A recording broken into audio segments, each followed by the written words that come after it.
Capital, Volume 1. This independent recording by Andrew S. Reitenberg is public domain, both in content and in audio. Chapter 20. Time Wages. Wages themselves again take many forms. This fact is not apparent from the ordinary economic treatises, which, in their crude obsession with the material side, ignore all differences of form.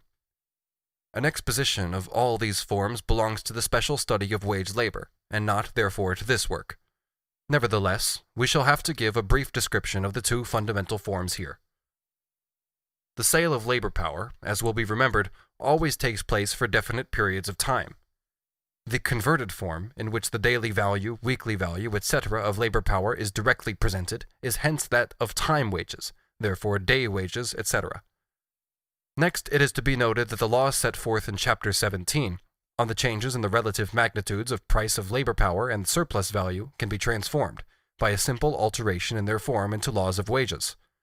Similarly, the distinction between the exchange value of labor power and the sum of the means of subsistence into which this value is converted now appears as a distinction between nominal and real wages. It would be useless to repeat here, when dealing with the form of appearance, what we have already worked out in relation to the essential form. We shall therefore limit ourselves to a few points which characterize time wages. The sum of money which the worker receives for his daily or weekly labor forms the amount of his nominal wages, or of his wages estimated in value. But it is clear that according to the length of the working day, that is, according to the amount of actual labor supplied every day, the same daily or weekly wage may represent very different prices of labor, i.e., very different sums of money for the same quantity of labor. We must therefore, in considering time wages, again distinguish between the sum total of the daily or weekly wages, etc., and the price of labor. How then can we find this price, i.e., the money value of a given quantity of labor? The average price of labor is the average daily value of labor power divided by the average number of hours in the working day. If, for instance, the daily value of labor power is 3 shillings, which is the value product of 6 working hours, and if the working day is 12 hours, the price of 1 working hour is 3/12 shillings, i.e. 3 pence. The price of the working hour thus found serves as the unit measure for the price of labor. It therefore follows that daily and weekly wages may remain the same, although the price of labor falls constantly. If, for example, the usual working day is 10 hours, and the daily value of labor power 3 shillings, the price of the working hour is 3 3/5 pence. It falls to 3 pence as soon as the working day rises to 12 hours, and to 2 3/5 pence as soon as it rises to 15 hours. Despite all this, daily or weekly wages remain unchanged. Inversely, daily or weekly wages may rise, although the price of labor remains constant or even falls. If, for instance, the working day is 10 hours and the daily value of labor power 3 shillings, the price of 1 working hour is 3 3/5 pence. If the worker, owing to an increase in the number of orders, works for 12 hours, and the price of labor remains the same, his daily wage now rises to 3 shillings 7 1/5 pence, without any variation having taken place in the price of labor. The same result might follow if, instead of the extensive magnitude of labor, its intensive magnitude increased. The rise of nominal daily or weekly wages may therefore be unaccompanied by any change in the price of labor, or may even be accompanied by a fall in the latter. The same thing holds for the income of the worker's family, when the quantity of labor provided by the head of the family is augmented by the labor of the members of his family. There are therefore methods of lowering the price of labor which are independent of any reduction in the nominal daily or weekly wage. However, as a general law, it follows that, given the amount of daily, weekly labor, etc., the daily or weekly wage depends on the price of labor, which itself varies either with the value of labor power or with the divergencies between its price and its value. Given the price of labor, on the other hand, the daily or weekly wage depends on the quantity of labor expended daily or weekly. The unit of measurement for time wages, the price of the working hour, is the value of a day's labor power divided by the number of hours in the average working day. Let the latter be 12 hours and the daily value of labor power 3 shillings, the value product of 6 hours of labor. Under these circumstances, the price of a working hour is 3 pence, and the value produced by it is in 6 pence. If the worker is now employed for less than 12 hours a day, or for less than 6 days in the week, for instance only for 6 or 8 hours, he receives, at the price of labor just mentioned, only 2 shillings, or 1 shilling 6 pence, a day. as, on our hypothesis, he must work on average 6 hours a day in order to produce a day's wage which corresponds to nothing more than the value of his labor power, and as, on the same hypothesis, he works only half of every hour for himself and half for the capitalist, it is clear that he cannot obtain for himself the value product of 6 hours if he is employed for less than 12 hours. In previous chapters, we saw the destructive consequences of overwork, but here we come upon the origin of the sufferings which arise for the worker out of his being insufficiently employed. If the hour's wage is fixed in such a way that the capitalist does not bind himself to pay a day's or a week's wage, but only to pay wages for the hours during which he chooses to employ the worker, he can employ him for a shorter time than that which is originally the basis of the calculation of wages for the hour, or the unit of measurement of the price of labor. Since this unit is determined by the ratio of the daily value of labor power to the working day of a given number of hours, it naturally loses all meaning as soon as the working day ceases to contain a definite number of hours. The connection between the paid and unpaid labor is destroyed. The capitalist can now wring from the worker a certain quantity of surplus labor without allowing him the labor time necessary for his own subsistence. He can annihilate all regularity of employment, and according to his own convenience, caprice, and the interest of the moment, make the most frightful overwork alternate with relative or absolute cessation of work. He can abnormally lengthen the working day without giving the worker any corresponding compensation, under the pretense of paying the normal price of labor. Hence the perfectly rational revolt of the London building workers in 1860 against the attempt of the capitalist to impose on them this sort of wage by the hour.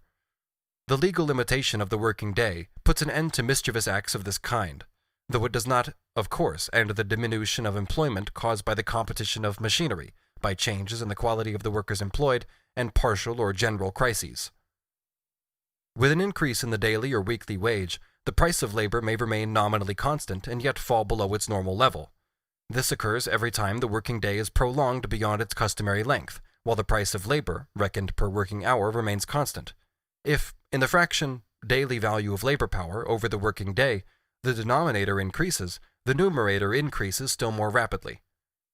The amount of deterioration in labor power, and therefore its value, increases with the duration of its functioning, and to a more rapid degree than the increase of that duration. In many branches of industry, where time wages are the general rule and there are no legal limits to the length of the working day, the habit has therefore spontaneously grown up of regarding the working day as normal only up to a point in time, for instance, up to the expiration of the 10th hour. Normal working day, the day's work, the regular hours of work. Beyond this limit, the working time is overtime, and is paid at a better hourly rate, extra pay, although often in a proportion which is ridiculously small. The normal working day exists here as a fraction of the actual working day, and over the year as a whole, the latter is often more common than the former. The increase in the price of labor when the working day is extended beyond a certain normal limit takes place in various British industries in such a way that the low price of labor during the so-called normal time compels the worker to work during the better paid overtime if he wishes to obtain a sufficient wage at all. Legal limitation of the working day puts an end to this pastime. It is a generally known fact that the longer the working day in a branch of industry, the lower the wages are. The factory inspector Alexander Redgrave illustrates this by a comparative review of the 20 years from 1839 to 1859, according to which wages rose in the factories under the 10 Hours Act, while they fell in the factories where the work went on for 14 or 15 hours a day. From the law stated above, namely, that the price of labor being given, the daily or weekly wage depends on the quantity of labor expended, it follows, first of all, that the lower the price of labor, the greater must be the quantity of labor, or the longer must be the working day for the worker to secure even a miserable average wage. The low level of the price of labor acts here as a stimulus to the extension of the labor time. However, the extension of the period of labor produces in its turn a fall in the price of labor, and with this a fall in the daily or weekly wage. The determination of the price of labor, by use of the ratio, daily value of labor power over the working day of a given number of hours, shows that a mere prolongation of the working day lowers the price of labor, if no compensatory factor enters. But the same circumstances which allow the capitalist in the long run to prolong the working day also allow him at first, and compel him finally, to reduce the price of labor nominally as well until the total price of the increased number of hours goes down, and therefore the daily or weekly wage falls. Here we need only to refer to two kinds of circumstance. If one man does the work of 1.5 or 2 men, the supply of labor increases, although the supply of labor power on the market remains constant. The competition thus created between the workers allows the capitalist to force down the price of labor, while the fall in the price of labor allows him, on the other hand, to force up the hours of work still further.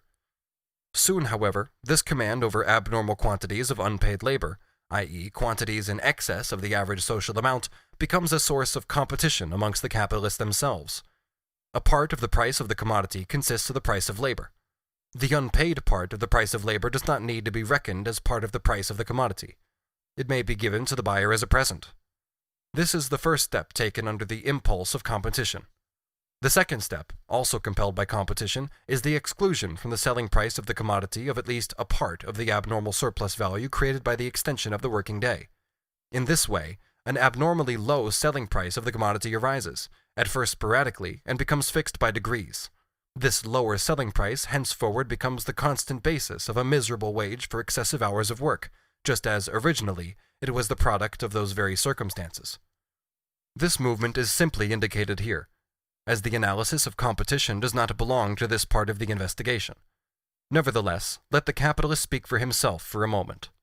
Quote, "In Birmingham, there is so much competition of masters one against another, that many are obliged to do things as employers that they would otherwise be ashamed of, and yet no more money is made, but only the public gets the benefit."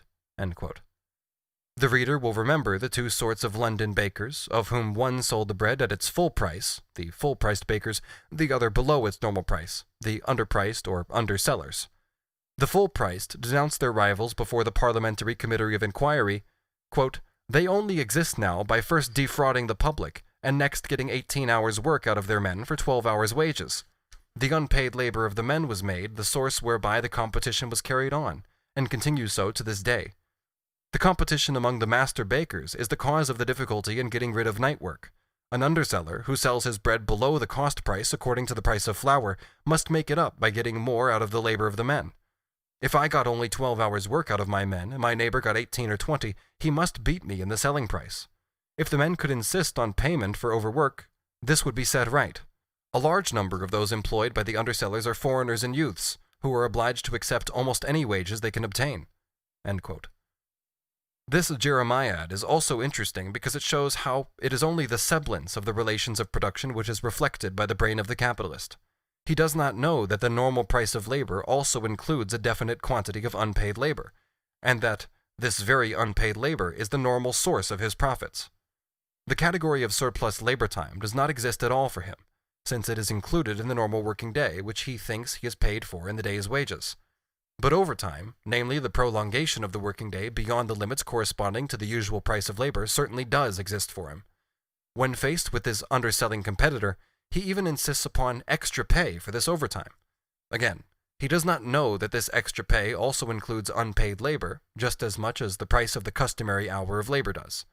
For example, the price of 1 hour of the 12-hour working day is 3 pence, say the value product of half a working hour, while the price of an overtime working hour is 4 pence, or the value product of 2/3 of a working hour.